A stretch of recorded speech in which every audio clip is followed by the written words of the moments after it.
Hello friends, स्वागत है आप सभी का एग्जाम प्लेटफॉर्म में। तो आज हम लोग सीटेट जुलाई 2023 हम लोग देखेंगे, जिसमें सीडीपी के टोटल हम लोग 30 क्वेश्चन आज कवर करेंगे। इससे पहले आप लोग यदि सीडीपी और ईवीएस के वीडियो नहीं देखे तो आप लोगों को प्लेलिस्ट सीटेट के नाम पे आप लोगों को मिल जाएगा, वहाँ पे सारे वीडियो डाला गया है, तो आप लोग वहाँ से वीडियो को देख सकते हैं। तो प्रीवियस ईयर का क्वेश्चन आज हम लोग 1 जनवरी 2022 का देखने वाले हैं। तो सबसे पहले आप लोग एग्जाम प्लेटफॉर्म पे नए हैं तो आप लोग एग्जाम प्लेटफॉर्म को जल्दी से सब्सक्राइब कर लीजिए। साथ ही साथ बेल आइकन का बटन आप लोगों को दिख रहा होगा, उसे भी आप लोग जरूर प्रेस करें ताकि हम कोई भी नए वीडियो बनाए तो आप तक सबसे पहले उसका आसानी से नोटिफिकेशन पहुँच सके। चलिए देखते हैं आज का फर्स्ट क्वेश्चन। निम्न में से कौन सा नियम यह सुझाव देता है कि शरीर के विभिन्न अंग विकास के विभिन्न चरणों में भिन्न भिन्न दरों से विकसित होते हैं? तो आपको बताना है कि निम्न में से कौन सा यह नियम सुझाव देता है कि शरीर के विभिन्न अंग विकास के विभिन्न चरणों में भिन्न भिन्न दरों से विकसित होते हैं। विकास एक आयामी होता है, बिल्कुल गलत बात है। विकास एक दिशीय होता है, ये भी नहीं होगा। उसके बाद होता है विकास असतत प्रक्रिया है, ये भी गलत हो जाएगा। विकास एक सतत प्रक्रिया है, न कि असतत। उसके बाद विकास की दिशा जो है अधोगामी एवं शीर्षगामी होता है, ये राइट आंसर हो जाएगा। विकास की जो है दिशा अधोगामी एवं शीर्षगामी होता है। अधोगामी हुआ कि जो पैर से जो है, पैर से जब विकास सिर की तरफ होता है तो अधोगामी होता है, और शीर्षगामी हो गया जब सर से विकास पैर की तरफ होता है तो उसे शीर्षगामी कहते हैं। तो इस तरह से आप लोग इंग्लिश में भी पता होगा आप लोगों को, प्रोक्सिमो डिस्टल और सेफ्लोकोडल कहा जाता है, तो इसे आप लोग याद रखेंगे। विकास जो हमेशा विकास की दिशा अधोगामी एवं शीर्षगामी होगा। उसके बाद सेकंड नंबर क्वेश्चन हम लोग देखेंगे, निम्न में से कौन सा कथन सही है? तो आपको बताना है बच्चों का विकास एक सामाजिक सांस्कृतिक परिप्रेक्ष्य में होता है। बच्चों का यहाँ पे पूछा रहा है, और सारे ऑप्शन भी देख लेते हैं। बचपन वह अवधि है जो 10 भिन्न अवस्था में बांटा जा सकता है, ये नहीं होगा।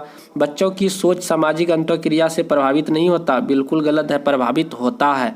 बच्चों का विकास केवल लगा हुआ है, आप लोग देखेंगे केवल है तो ये ऑप्शन बिल्कुल ही गलत हो जाएगा। तो देखिए बच्चों का विकास एक सामाजिक सांस्कृतिक परिप्रेक्ष्य में होता है। जो भी छोटे बच्चे होते हैं तो उसका जो है विकास एक तरह से सामाजिक परिप्रेक्ष्य से ही, उसका संस्कृति से ही होता है। जैसे घर हुआ, विद्यालय हुआ, और घर के जो परिवार होते हैं, माता पिता भाई, उसके बाद जो दोस्त यार होते हैं, वे सारे समाज से ही बच्चे सीखते हैं। इस तरह से सामाजिक सांस्कृतिक परिप्रेक्ष्य में ही बच्चों का विकास होता है। ये कथन बिल्कुल राइट है, ऑप्शन नंबर 1 सही हो जाएगा। उसके बाद हम लोग आगे देखते हैं, आनुवंशिक विन्यास के पूर्व निर्धारित रूप से प्रकट होने की प्रक्रिया डैश कहलाती है? आनुवंशिक विन्यास के पूर्व निर्धारित रूप से प्रकट होने की प्रक्रिया क्या कहलाती है? अनुकूलन, अधिगम, समाजीकरण, परिपक्वता।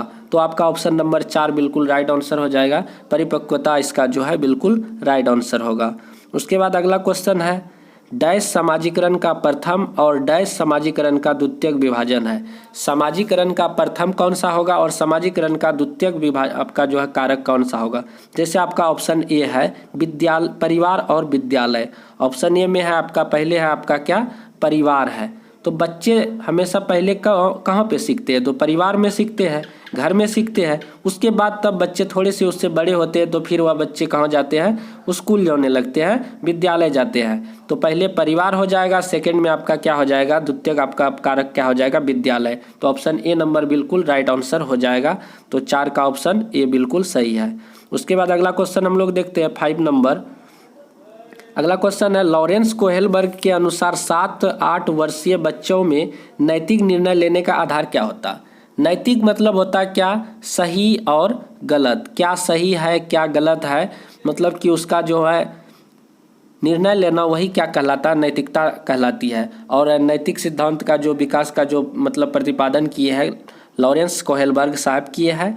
और जो 7-8 साल के जो बच्चे होते हैं वो किस नैतिकता के आधार के द्वारा मतलब कि निर्णय लेते हैं? सामाजिक व्यवस्था बनाए रखना, सामाजिक अनुबंध बनाए रखना, दंड और आज्ञा पालन, सार्वभौमिक नैतिक सिद्धांत। तो 7 या 8 साल के जो बच्चे होते हैं वे किस लिए मतलब कि नैतिक निर्णय लेते हैं, तो वह दंड और आज्ञा पालन, मतलब उसमें एक डर होते हैं कि यदि जैसे घर में कोई मेहमान आ गया, मेहमान का यदि हम लोग अच्छे से सेवा सत्कार नहीं करेंगे, उसे बैठने के लिए कुर्सी नहीं देंगे, पानी नहीं देंगे, तो उसका डर लगा रहता है कि यदि हम मेहमान जैसे ही जाएगा तो मेरा पिटाई चालू है। तो उस डर के कारण बच्चे जो है मेहमान को लिए बैठने के लिए कुर्सी देते हैं, पीने के लिए पानी देते हैं। तो इस तरह का जो है उसके डर होता है, जिसके कारण बच्चे जो है काम करते हैं। तो दंड एवं आज्ञा पालन, तो आज्ञाकारी हो जाते हैं बच्चे 7-8 साल में, इस तरह की नैतिकता होती है। उसके बाद अगला क्वेश्चन है, जीन पियाजे के सिद्धांत में क्रमबद्धता किस संदर्भ में प्रयोग हुआ है। जीन पियाजे के सिद्धांत में क्रमबद्धता जो है किस सिद्धांत में प्रतिपादित हुआ है। वस्तुओं को किसी एक आयाम जैसे लंबाई पर आधारित क्रम देना, ये बिल्कुल राइट आंसर हो जाएगा। जो है क्रमबद्धता, एक क्रम में पहले जो है छोटे को रखना, फिर बड़े को रखना, फिर उससे बड़े को रखना है। तो इस तरह से क्रमबद्धता लंबाई के आधारित पर क्रम होना, ऑप्शन नंबर ए बिल्कुल राइट आंसर हो जाएगा। तो 6 का ऑप्शन ए बिल्कुल राइट आंसर है। उसके बाद 7 नंबर हम लोग देखेंगे।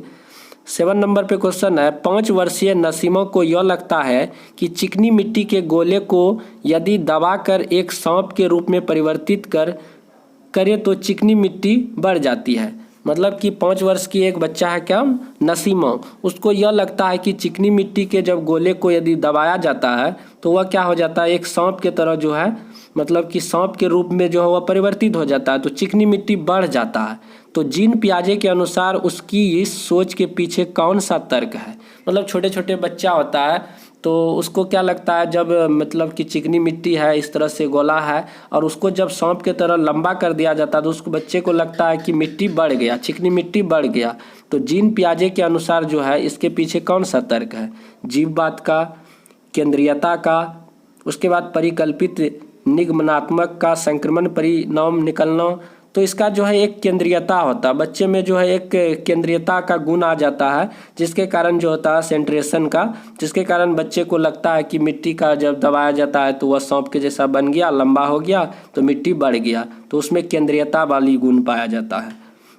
उसके बाद अगला क्वेश्चन है 8 नंबर आपका, लेव वागोत्स्की के संज्ञानात्मक विकास का सिद्धांत डैश पर आधारित है। डायरेक्ट क्वेश्चन है, जैसे आप लोग उसके थ्योरी पढ़ेंगे तो लेव वागोत्स्की साहब जो है संज्ञानात्मक विकास का सिद्धांत किस पर आधारित है, सामाजिक संरचना पर। और सारे ऑप्शन को तो पढ़ना ही नहीं है, तो 8 नंबर का ऑप्शन ए सामाजिक संरचना पर उसका जो है संज्ञानात्मक विकास आधारित है। तो ऑप्शन नंबर 1 जो है बिल्कुल राइट आंसर हो जाएगा।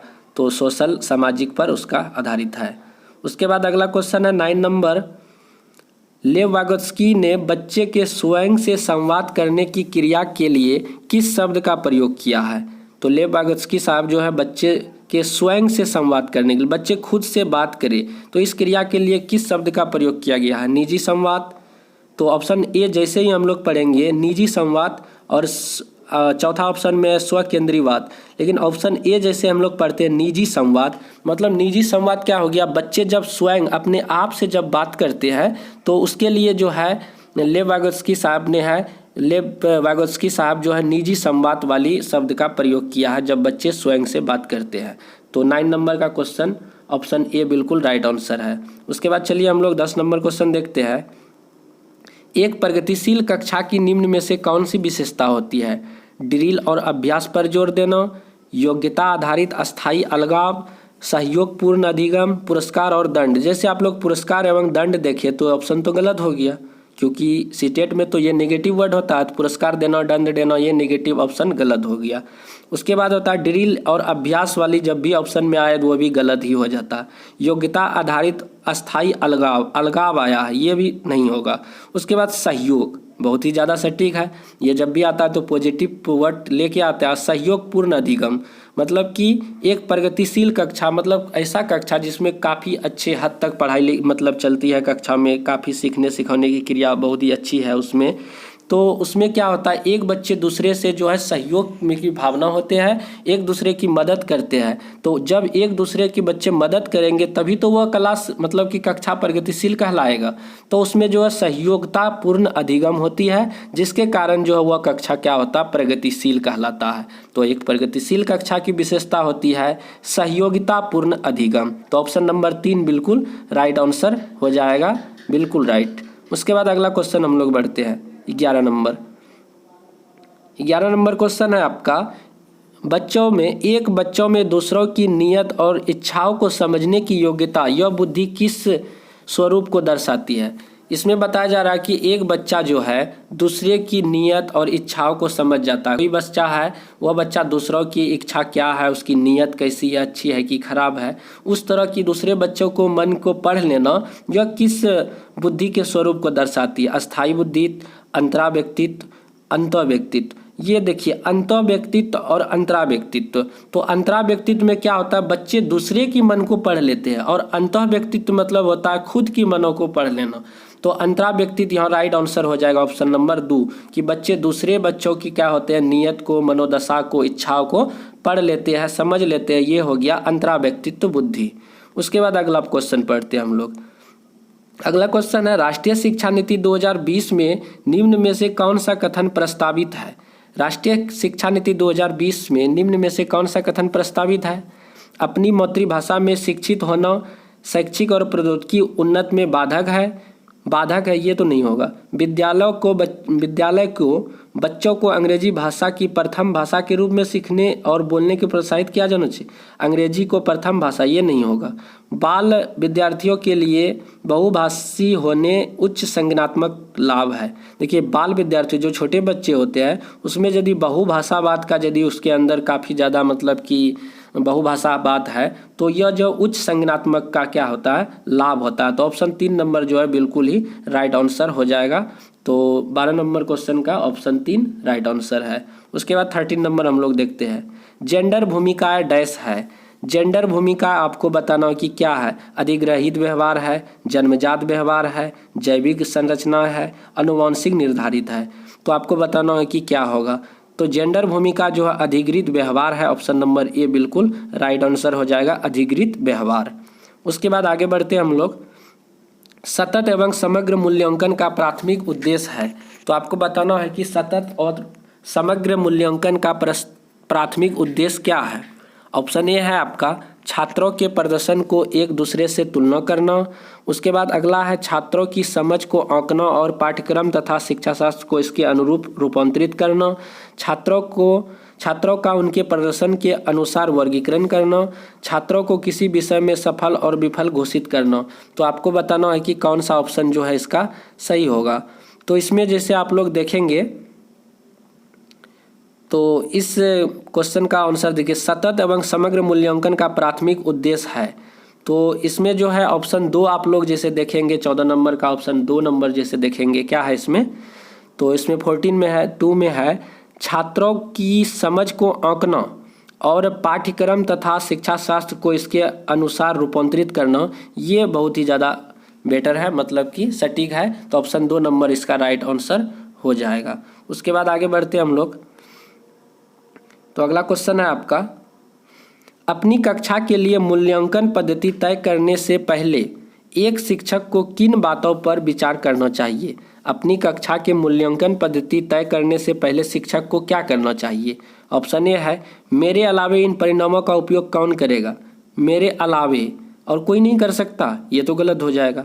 विशिष्ट छात्रों के अधिगम वक्र का पता लगाने का सर्वोत्तम तरीका, ये सही जा रहा है। कौन सा तरीका अध्यापक को स्वयं के शिक्षा शास्त्र में चिंतन में मदद करेगा, ये भी सटीक है। कौन सा विधि छात्रों को उच्चतम अंक पाने में मदद करेगी, ये नहीं होगा।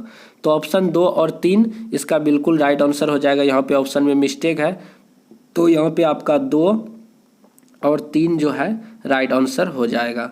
तो इस तरह से आप लोग करेंगे, 2 और 3 ऑप्शन इसका सही है। उसके बाद अगला क्वेश्चन हम लोग देखते हैं, समावेशी शिक्षा से अभिप्राय है। समावेशी शिक्षा से क्या अभिप्राय है।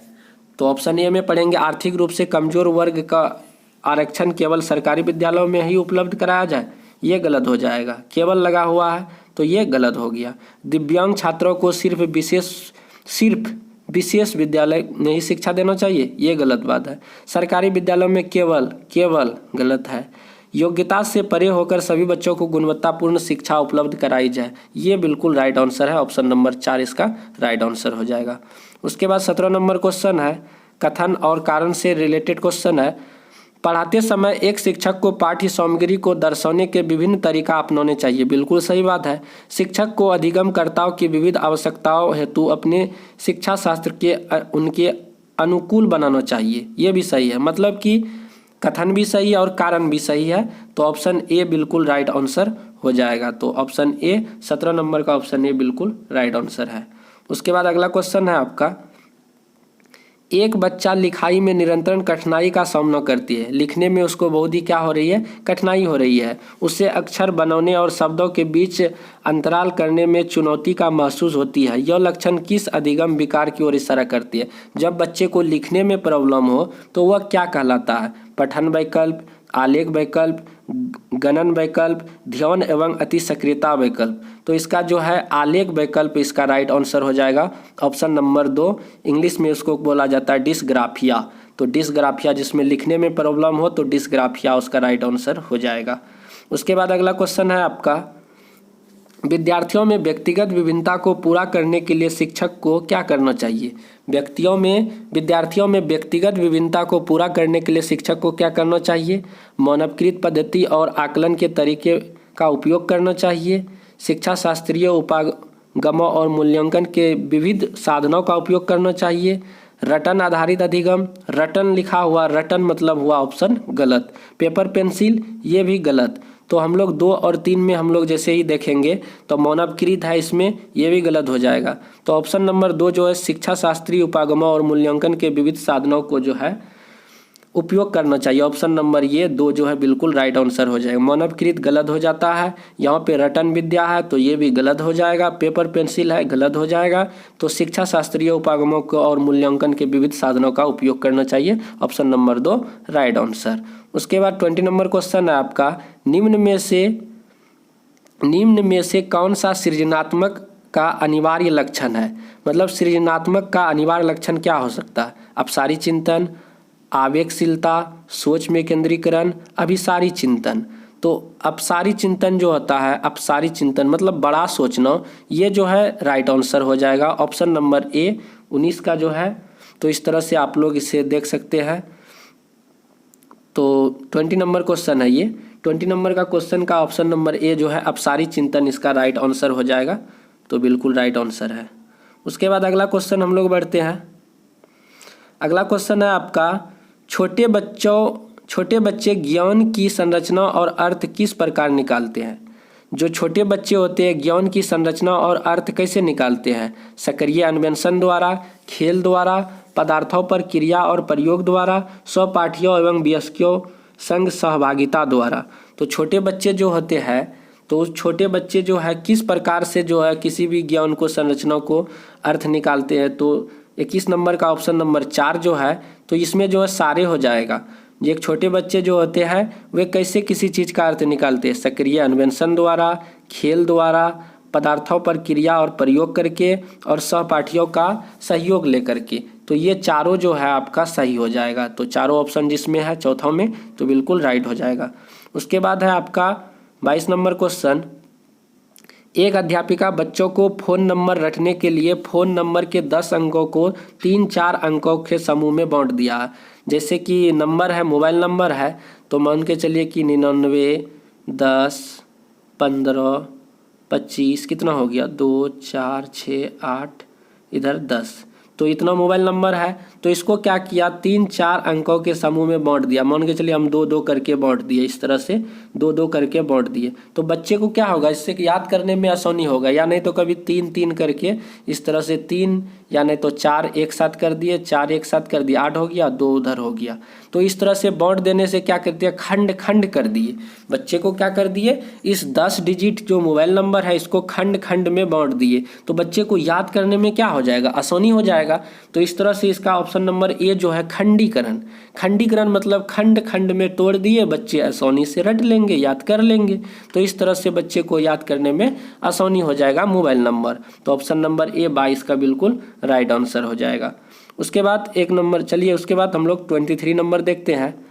इसमें है निम्न में से अधिगम की कौन सी दशा पर विद्यालयों में सबसे अधिक बल देना चाहिए। निम्न में से अधिगम की कौन सी दशा पर विद्यालय में अधिक बल देना चाहिए। परिवेश से सहभागिता द्वारा कौशलों और ज्ञान का अर्जन, विषय वस्तु को रटना ये गलत है। दूसरों का निष्क्रिय अनुसरण, निष्क्रिय नहीं सक्रिय होता, ये गलत। उद्दीपन अनुक्रिया संबंधों द्वारा व्यवहार का अनुबंध, तो इसमें बताना है कि आपका कौन सा ऑप्शन जो है बिल्कुल सही हो जाएगा। तो 23 नंबर का जो है ऑप्शन ए यदि हम लोग देखेंगे, परिवेश से सहभागिता द्वारा कौशलों और ज्ञान का अर्जन, ऑप्शन नंबर ए बिल्कुल राइट आंसर हो जाएगा। उसके बाद 24 नंबर क्वेश्चन हम लोग देखते हैं। 24 नंबर क्वेश्चन है आपका, निम्न में से कौन सा युग्म सामाजिक संरचनात्मक उपागम के अनुसार छात्रों के पढ़ने को सुसाध्य किया जाता है। पहला एक है, ऑप्शन एक है सलमा विद्यार्थियों को नए शब्द सिखाने के लिए फ्लैश कार्ड का उपयोग करती है और उनके सही उत्तर के लिए उन्हें टॉफी देकर पुरस्कृत करते हैं। ये थोड़ी ना होगा, बच्चे को मतलब कि लालच दे के उससे हम लोग सही करवाएंगे, उससे कोई काम करवाएंगे, ये गलत हो जाएगा। उसके बाद है परिमति विविध प्रकार की पुस्तकें अपने विद्यार्थियों को पढ़ने के लिए देती है। जो विद्यार्थी एक विशिष्ट पुस्तकें पढ़ते हैं उन्हें नियमित रूप से पुस्तक पर परिचर्चा करने के लिए कहती है। तो उसके बाद ये कुछ हद तक सही जा रहा है, ऑप्शन 2। उसके बाद अगला है अरुंधति नए शब्दों का अर्थ समझाने के लिए संदर्भ संबंधित संकेतों का इस्तेमाल करती है, ये भी सही जा रहा है। रेखा अपने विद्यार्थियों को उन शब्दों को 5 बार लिखने के लिए कहते हैं जिन पर वह गलती कर रहे हैं, ये नहीं होगा। तो ऑप्शन 2 और 3, ऑप्शन 2 और ऑप्शन 3 जो है इसका राइट आंसर हो जाएगा। तो 2 और 3 जो है इसका बिल्कुल राइट हो जाएगा, ऑप्शन नंबर 3 इसका राइट आंसर है। उसके बाद आगे बढ़ते हम लोग। अगला क्वेश्चन है, एक शिक्षक होने के नाते आप अपने बच्चों में समस्या समाधान क्षमताओं को किस प्रकार सुसाध्य कर सकते हैं। एक शिक्षक होने के नाते आप बच्चों में समस्या समाधान क्षमताओं को किस प्रकार सुसाध्य कर सकते हैं। अपने विद्यार्थियों में डर की भावना पैदा करके, बिल्कुल गलत। डर की भावना पैदा करके हम लोग उसे मजबूत करेंगे, ये गलत हो जाएगा। समस्याओं के हल हेतु अटल तरीकों को इस्तेमाल को बढ़ावा देना, तो अटल तरीकों को बढ़ावा देना ये भी कोई सटीक नहीं है। समरूपों का इस्तेमाल को बढ़ावा देना, निष्क्रिय रटन ये गलत हो जाएगा।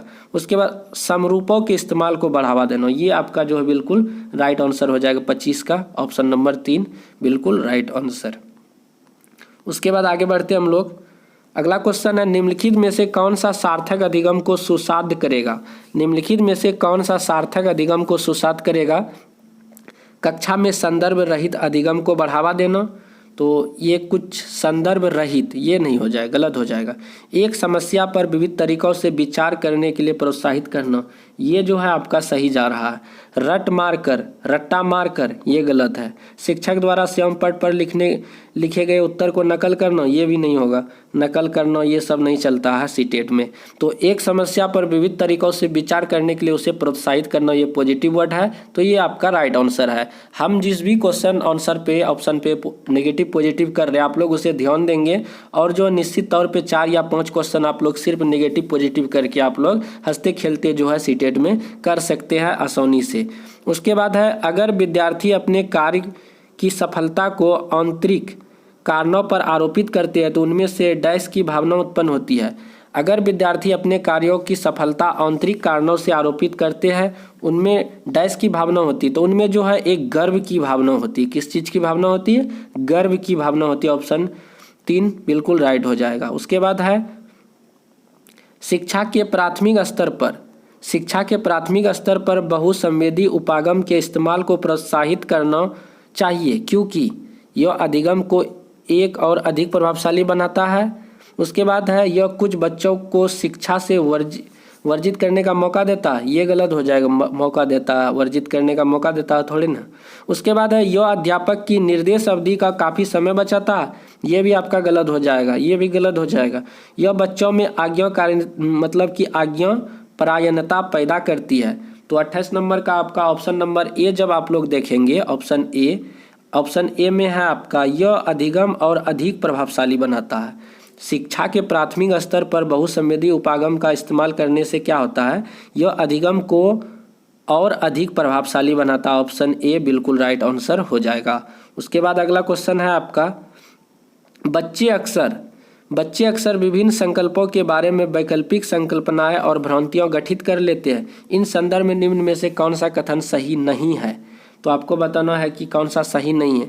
एक अध्यापिका को बच्चों द्वारा गठित वैकल्पिक संकल्पनाओं को भ्रांतियों को सख्त से रूप से हतोत्साहित करना चाहिए, ये बिल्कुल राइट आंसर हो जाएगा। बच्चे जो गलत चीज़ों को मन में मतलब कि एक धारणाओं के रूप में बना लिया है, बैठा लिया है, उस चीज़ को शिक्षक होने के नाते उसे क्या करना होगा, उस चीज़ से बच्चों से बाहर निकालना होगा, उसे हतोत्साहित करना होगा। तो ये इसका राइट आंसर हो जाएगा। उसके बाद अगला क्वेश्चन है आपका 30 नंबर, निम्न में से अधिगम का कौन सा परिप्रेक्ष्य यह कहता है, अधिगम का यह परिप्रेक्ष्य मतलब कि निम्न में से अधिगम का कौन सा परिप्रेक्ष्य यह कहता है कि ठोस प्रलोभनों और पुरस्कारों द्वारा विद्यार्थियों को सीखने के लिए अभिप्रेरित किया जाता है? तो ऑप्शन ए में है मानवतावादी, व्यवहारात्मक, संज्ञानात्मक और उसके बाद है सामाजिक सांस्कृतिक। तो इसमें जो है आपको बताना है कि कौन सा हो जाएगा। तो इसमें जो है आपका व्यवहारात्मक जो है आपका इसका बिल्कुल राइट आंसर हो जाएगा। तो ऑप्शन नंबर 2 इसका बिल्कुल राइट आंसर हो जाएगा, व्यवहारात्मक। तो आप लोगों को वीडियो कैसा लगा प्लीज़ आप लोग कमेंट पे बताएं और वीडियो शेयर कर दीजिए, और चैनल पे नए हैं तो चैनल को जल्दी से सब्सक्राइब भी कर लीजिए। तो मिलते हैं हम लोग अगले वीडियो पे। जय हिंद, जय भारत।